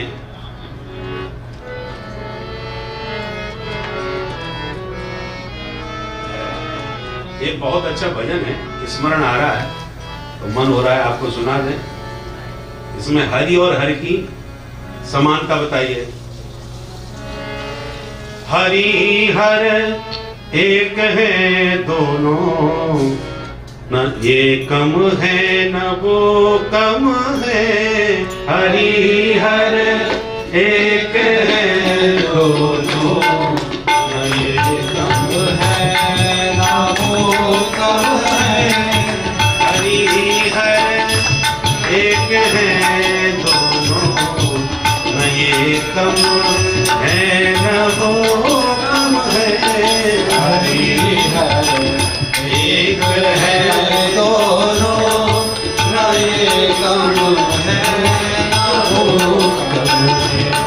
हरि हर एक है दोनों, न ये कम है न वो कम है। हरि हर एक है दोनों, न ये कम है न वो कम है। इन्होंने सिंधु को इन्होंने दक्ष सिर काटा, इन्होंने सिंधु को काटा, उन्होंने दक्ष सिर काटा। तो क्या हुआ? भगवान लक्ष्मी पति हैं और लक्ष्मी का जन्म समुद्र से हुआ है, तो समुद्र लक्ष्मी के पिता हैं, तो भगवान के ससुर जी लगे ना, पत्नी के पिता, तो ससुर है। और राम जी ने समुद्र का निग्रह किया, समुद्र को डांटा, अपने ससुर जी की डांट लगा दी, और भोले बाबा ने उधर अपने ससुर जी दक्ष का सिर ही काट दिया। इन्होंने सिंधु को डांटा, उन्होंने दक्ष सिर काटा, इन्होंने सिंधु को डांटा, उन्होंने दक्ष सिर काटा, उन्होंने दक्ष सिर काटा, उन्होंने दक्ष सिर काटा। अपमान करने में, ससुर अपमान करने में, न ये कम है न वो कम है। ससुर अपमान करने में, न ये कम है न वो कम है। हरिहर एक है दोनों, न ये कम है न वो कम है। हरिहर एक है दोनों, न ये कम है न वो कम है। ये पीते प्रेम का प्याला, वो पीते भंग का प्याला, पीते प्रेम का प्याला, वो पीते भंग का प्याला। ये पीते प्रेम का प्याला, वो पीते भंग का प्याला, ये पीते प्रेम का प्याला, वो पीते भंग का प्याला। वो पीते भंग का प्याला, वो पीते भंग का प्याला। नशे में दोनों रहते हैं, नशे में दोनों रहते हैं, न ये कम है न वो कम है। नशे में दोनों रहते हैं, न ये कम है न वो कम है। हरिहर एक है दोनों, न ये कम है न वो कम है। हरिहर एक है दोनों, न ये कम है न वो कम है। ये रहते क्षीर सागर में, वो रहते हैं हिमालय में। ये रहते क्षीर सागर में, वो रहते हैं हिमालय में। ये रहते क्षीर सागर में, वो रहते हैं हिमालय में। ये रहते क्षीर सागर में, वो रहते हैं हिमालय में। वो रहते हैं हिमालय में। वो रहते हैं हिमालय में। ससुर घर दोनों रहते हैं, ससुर घर दोनों रहते हैं, न ये कम है न वो कम है। ससुर घर दोनों रहते हैं, न ये कम है न वो कम है। हरिहर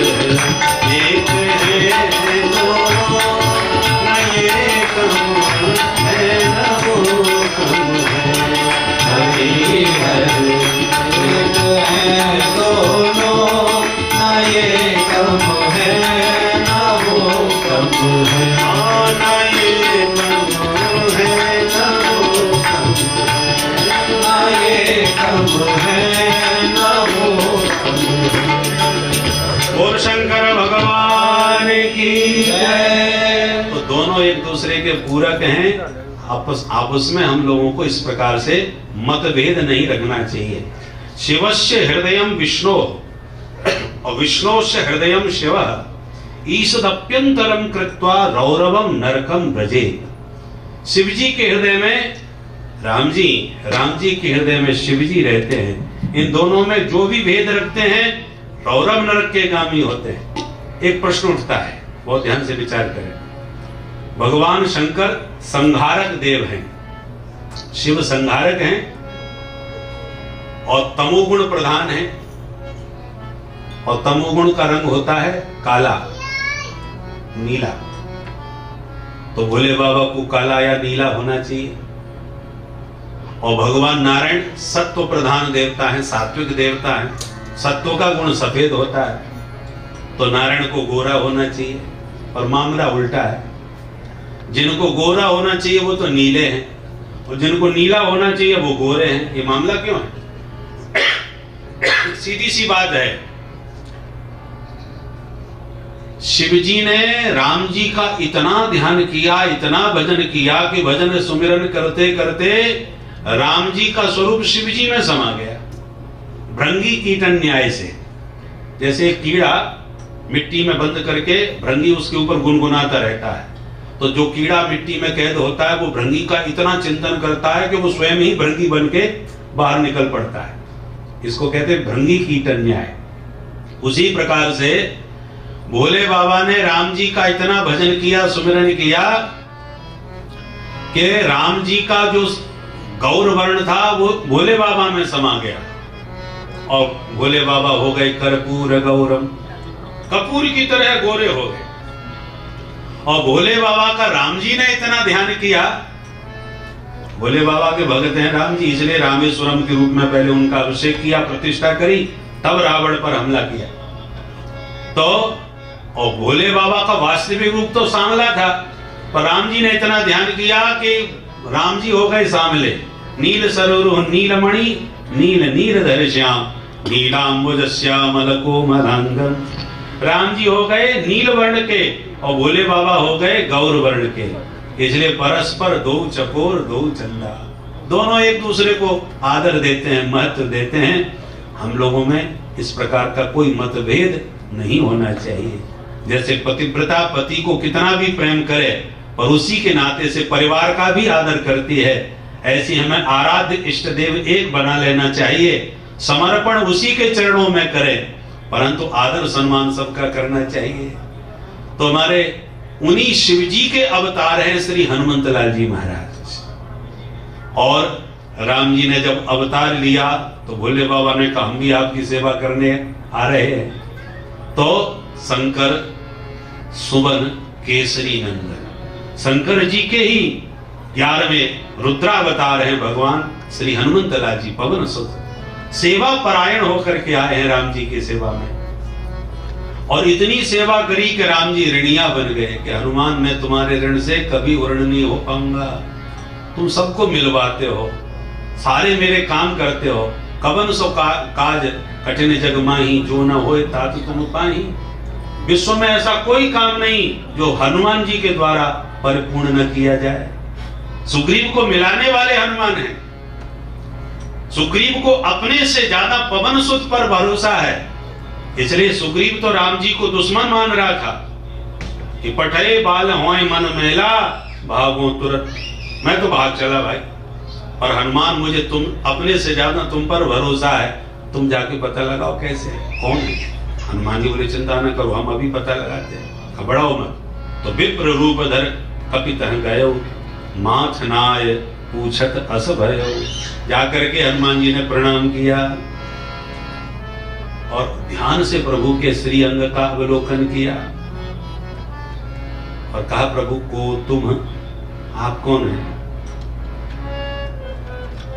को तुम श्यामल गौर शरीरा,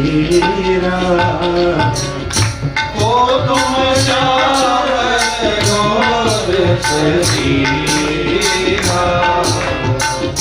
क्षत्रिय रूप फिरऊ बनीरा।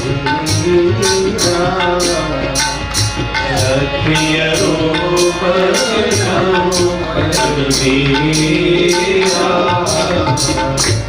प्रश्न किया, प्रभु आप कौन हैं? राम जी तो देख करके प्रसन्न हो गए, बोले देखो कितना संभल करके बोल रहा है ये बटुक ब्रह्मचारी। यदि ये कहते हैं कि आप कौन राजकुमार हैं, क्योंकि धनुष बाण लेके घूम रहे हैं तो राजकुमार लग रहे हैं, पर जटाजूट का वेश है इसलिए ऋषि कुमार भी दिखाई पड़ रहे हैं। अब भगवान यदि क्षत्रिय हो गए और हनुमान जी कह देते कि आप कौन ऋषि कुमार हैं तो संबोधन बिगड़ जाता। तो क्षत्रिय भी लग रहे हैं और ऋषि भी लग रहे हैं, तो मैं क्या कहूं? उन्होंने ना राजकुमार कहा न ऋषि कुमार भी नहीं कहा। को तुम श्यामल गौर शरीरा, श्याम स्वरूप वाले गौर स्वरूप वाले आप दोनों युगल कौन हैं? न राजकुमार न ऋषि कुमार। बात खराब ना हो जाए, संबोधन गलत ना हो जाए, इतना संभल के संतुलित बोलने वाले पवन सुत हैं। राम जी गदगद हो गए कि ये पढ़ा लिखा लगता है, विद्वान है। वाल्मीकि रामायण में तो भगवान यहां तक कहते हैं कि लक्ष्मण, ये जो ब्राह्मण बोल रहा है इसकी वाणी से पता चल रहा है कि इसने अनेक बार व्याकरणादि शास्त्रों का सांगोपांग अध्ययन किया है, शास्त्रज्ञ विद्वान कोई है। विद्वान लोग तो शब्दों से पकड़ लेते हैं कितना पढ़ा लिखा होगा, बोलने के ढंग से पता चल जाता है। इसलिए राम जी ने पकड़ लिया ये विद्वान आदमी है। परंतु हनुमंत लाल जी बोले आप क्षत्रिय का रूप बना करके घूम रहे हैं, क्षत्रिय रूप फिर बनवीरा, कठिन भूमि कोमल पदगामी। आपके कमल बड़े, आपके चरण बड़े सुकुमार हैं, कोमल हैं, और भूमि जंगल की बड़ी कठोर है, तमाम की पत्थर कंकड़ आपके चरणों को कष्ट दे रहे होंगे, कृपा करके अपना परिचय दें।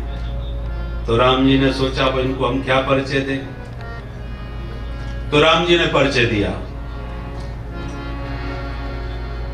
कौशलेश दशरथ के जाए, कौशलेश दशरथ के जाए, हम पितु वचन मन बन आए, हम पितु वचन बन आए।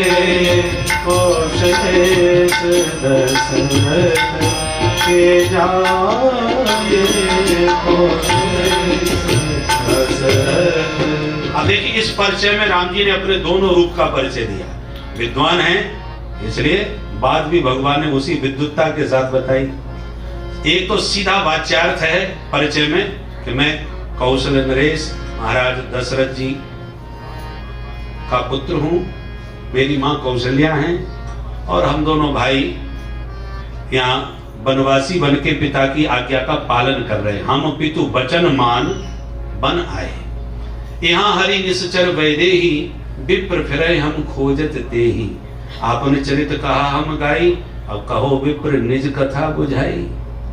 राम जी ने कटाक्ष किया, बार बार विप्र कह करके व्यंग कर रहे हैं राम जी कि हम भी तुम्हें बहुत अच्छी तरह पहचान रहे हैं पंडित जी, आप हमसे पता पूछ रहे हो, हम अपना परिचय सीधा सीधा बता रहे हैं, अब तुम भी अपना सीधा सीधा परिचय बता दो कि तुम कौन हो।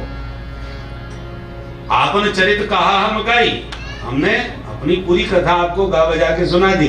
अब कहो विप्र निज कथा, आप अपनी भी कथा हमको सुना दो। और इसमें भगवान ने एक अपना ब्रह्म रूप का भी परिचय दिया है। ये तो व्यवहारिक परिचय है, इस रूप में हम तुम्हें दिख रहे हैं। ब्रह्म रूप है कौन? कौशलेश। कौशलेश का अर्थ क्या है? कुशला नाम समूह कौशलः तस्य ईशः कौशलेशः। हम लोग कहते हैं कुशल मंगल है, सब राजी खुशी है। तो मंगलों के जो स्वामी हैं कौन? भगवान विष्णु।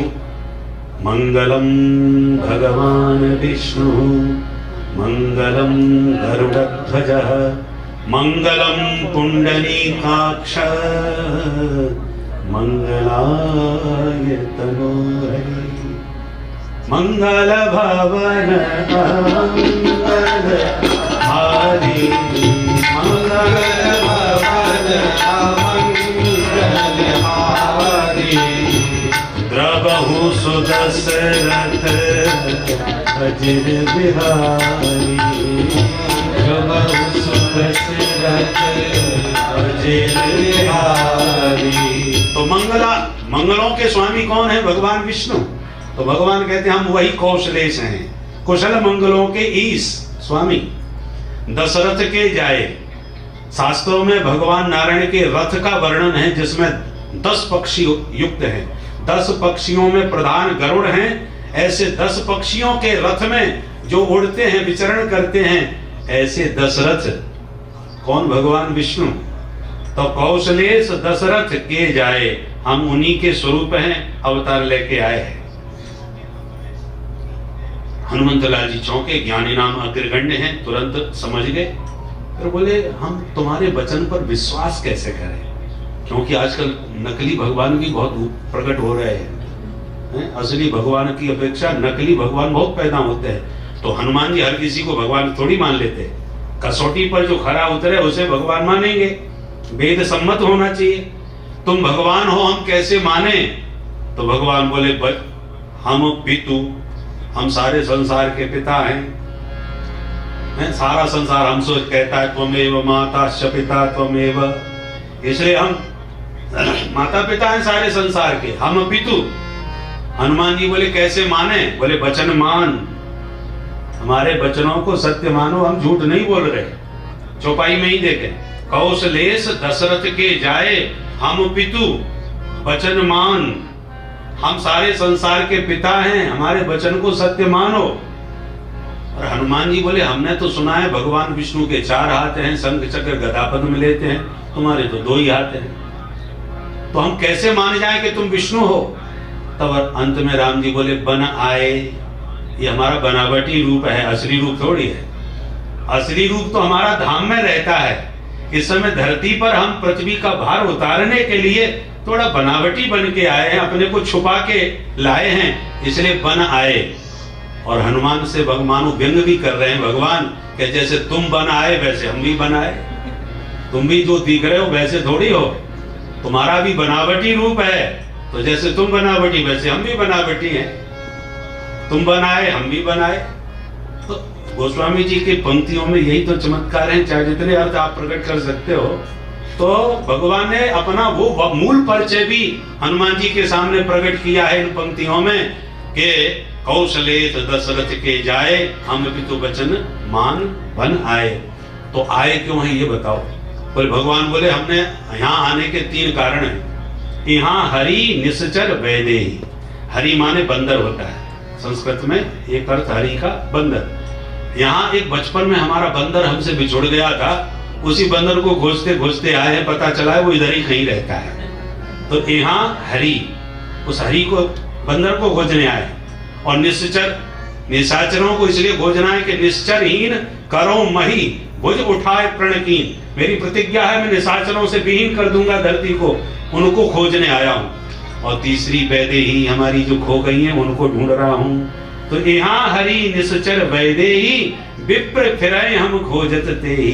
इन तीनों को खोजते फिर रहे हैं। जब बार बार विप्र कह करके भगवान ने व्यंग किया और अंत में कहा कहो विप्र निज कथा। अब हमने तो अपनी वास्तविकता ऊपर की और नीचे की दोनों बता दी, तुम भी तो अपनी वास्तविकता बता दो कि तुम कौन हो। इतना सुनते ही हनुमंत लाल जी राम जी के स्वरूप को पहचान गए और पहचानते ही तुरंत प्रभु के चरणों में हनुमंत लाल जी गिर गए।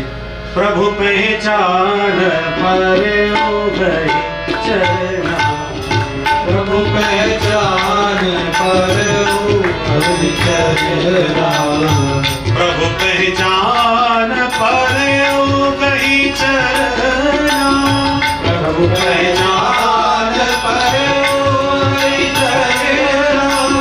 सो सुख उमा जाहि नहीं बरना, सो सुख उमा जाहि नहीं बरना, सो सुख उमा जाहि नहीं बरना, सो सुख उमा जाहि नहीं बरना। भोले बाबा कथा सुना रहे हैं भवानी को, संबोधन करके संकेत कर रहे हैं भवानी उस समय जो आनंद अनुभव किया उसका मैं वर्णन नहीं कर सकता, क्योंकि शंकर जी ही हनुमान जी बन के आए हैं। तो हनुमान जी को चरणों में गिर के जो आनंद का अनुभव हुआ वो शिव जी को स्वयं अनुभूति हो रही है। उस अनुभूति के आधार पर कह रहे हैं, सो सुख उमा जाए नहीं वरना। प्रभु के चरणों में गिर के जो सुख मिला उसका मैं वर्णन नहीं कर सकता, क्योंकि भगवान के चरण ही इतने सुंदर हैं। भज मन राम चरण सुखदाई, भज मन राम, सब प्रेम से गाइए। भज मन राम चरण सुखदाई, भज मन राम चरण सुखदाई, राम चरण सुखदाई, भज मन राम चरण सुखदाई, भज मन राम चरण सुखदाई, भज मन राम चरण सुखदाई, भज मन राम चरण सुखदाई, भज मन राम चरण सुखदाई। कैसे चरण?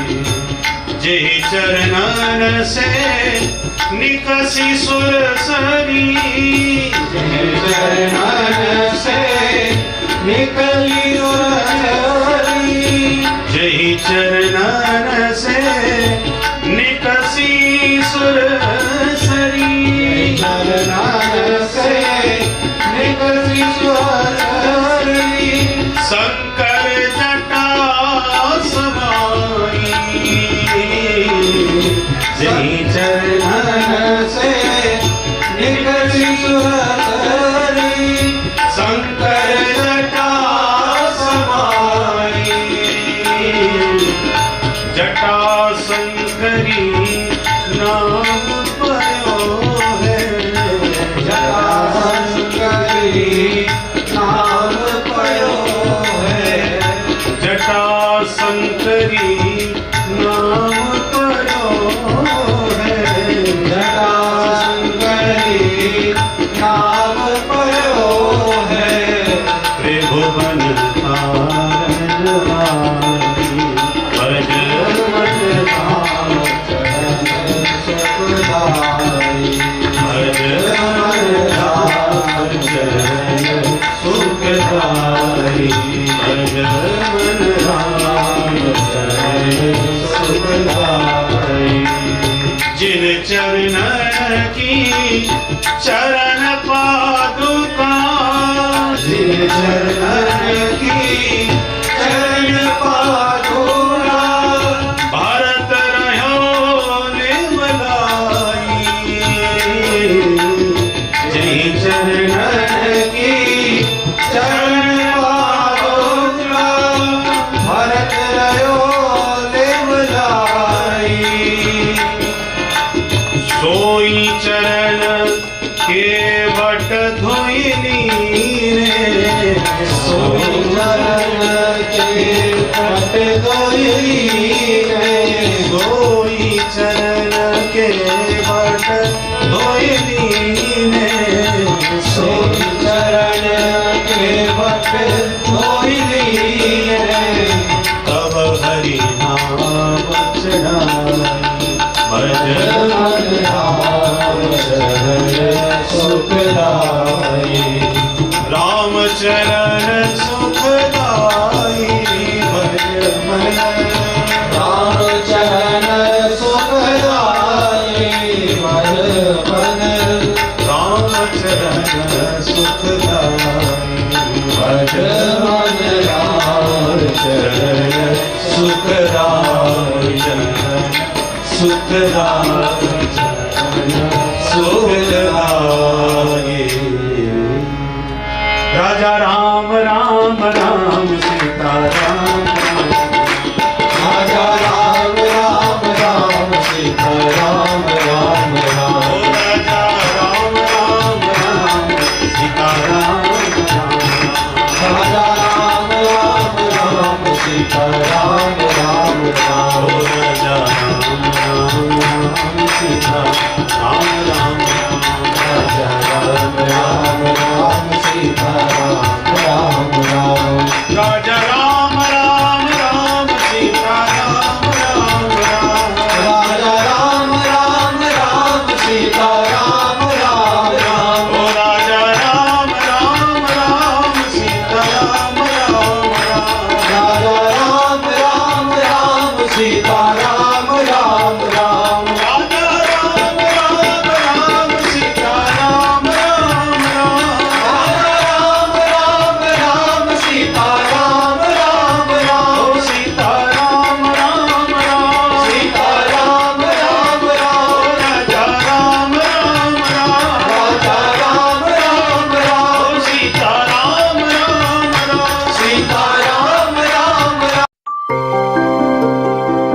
रामचंद्र भगवान की जय। श्री हनुमान जी महाराज की जय। देवादिदेव महादेव की जय। सभी संतों की जय। सभी भक्तों की जय। जय जय सीताराम।